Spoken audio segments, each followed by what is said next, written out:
Ngayon nga po ay Pebrero 25, ika-40 taong anibersaryo ng EDSA People Power 1. At pangunahin po sa ating balita, inisa-isa ng prosekusyon ang 8 co-perpetrators o kasabwat umano sa drug war sa ikalawang araw po ng confirmation of charges hearing sa kaso ni dating Pangulong Rodrigo Duterte. Kung noong pong Lunes ay 5 lamang ang inilabas, kahapon po'y 8 na ang pinangalanan. Bukod kina dating PNP Chief at ngayon nga po'y Senador Bato de la Rosa, dating Special Assistant to the President at ngayon po'y Senador Bongo, dating Justice Secretary Vitaliano Aguirre II, dating Davao City Police Chief Vicente Danao, dating NBI Chief Dante Giran. Kabilang na rin po sa mga tinukoy sina dating PNP Chiefs Camilo Cascolan at Oscar Albayalde, pati po si dating PIDEA Chief Isidro La Peña. Tinalakay din po sa confirmation hearing ang Oplan Double Barrel at ang Oplan Tokhang noong pong Duterte administration. Ilang pong kilalang kaso rin sa drug war ang ipinakita, kabilang ang pagkakapatay kay Kian de los Santos. Sabi po ng prosekusyon, ang pagpapatupad raw ng Oplan Tokhang at Oplan High Value Target ay nagbunga sa pagpatay ng maraming individual at personalidad. Sa kabila nito, sinabi po ng abogado ni Duterte na si Nicholas Kaufman na masaya pa rin daw ang dating Pangulo sa tinatakbo ng naturang pagdinig, pero hindi na siya nagbigay pa ng ilang detalye sa naging pag-uusap nila. Sa kaugnay na balita, sistematiko at organisado. Yan po ang ipinunto ng prosekusyon kaugnay nga po ng Davao Death Squad o DDS na umano'y binuo ng dating Pangulong Rodrigo Duterte. Sa structure ng DDS, pinakamataas daw ang dating Pangulo na siyang nag-uutos at nag-aaproba ng mga pagpatay. Iniuutos naman ito ng kanyang co-perpetrators o kasabwat sa DDS handler hanggang sa umabot ito sa kanilang mga hitman. Nagpresenta rin ang prosekusyon ng mga video at pahayag noon ni Duterte na inamin niyang mayroon ngang Davao Death Squad. Kabilang ng pag-amin noon under oath sa Senate Blue Ribbon Committee.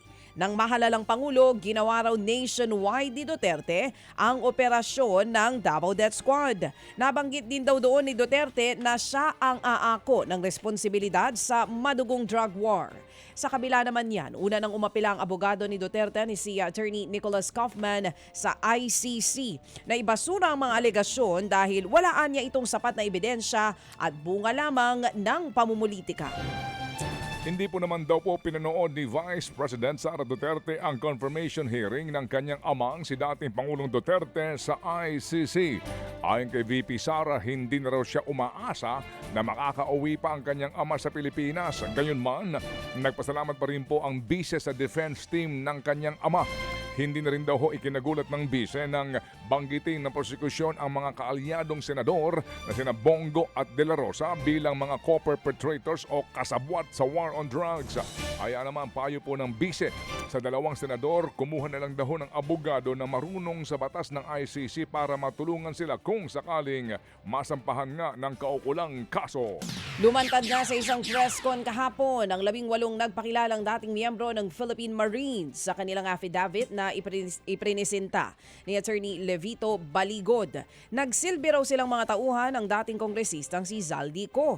Sila daw mismo ang nagdadala ng mga mali-maletang pera mula sa projects kickbacks sa mga opisyal katulad daw ng Pangulong Bongbong Marcos Jr.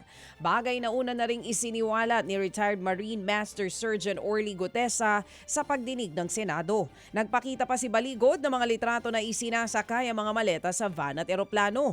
Pati si dating Senator Antonio Trillanes, dinalhan din daw ng pera panggasta sa investigasyon ng ICC kay dating Pangulong Duterte. Sa kabuuan, umabot daw sa 805 billion pesos ang perang na-deliver sa iba't ibang opisyales ng gobyerno. Pero bukod sa mga litrato, wala nang ibang naipakitang ebidensya ang grupo ni Baligod. Buwelta naman ni Trillanes, puro kasinungalingan ang sinabi ng mga nagpakilalang Marines. Kakasuhan daw niya ang mga ito ng cyber libel. Kinumpirma naman ng Philippine Navy na hindi totoong miyembro ang dalawa sa 18 nagpakilalang dating mga marino. Natanggal din daw ang iba sa hukbo dahil sa iba't ibang mga kaso. Samantala po naman, pag-aaralan daw ho naman ni Pangulong Marcos Jr. ang panawagang ibalik nga sa pagiging regular na holiday ang paggunita sa EDSA People Power Revolution na ginugunita. Opo, ngayong araw po sa kanyang ika-40 taong anibersaryo.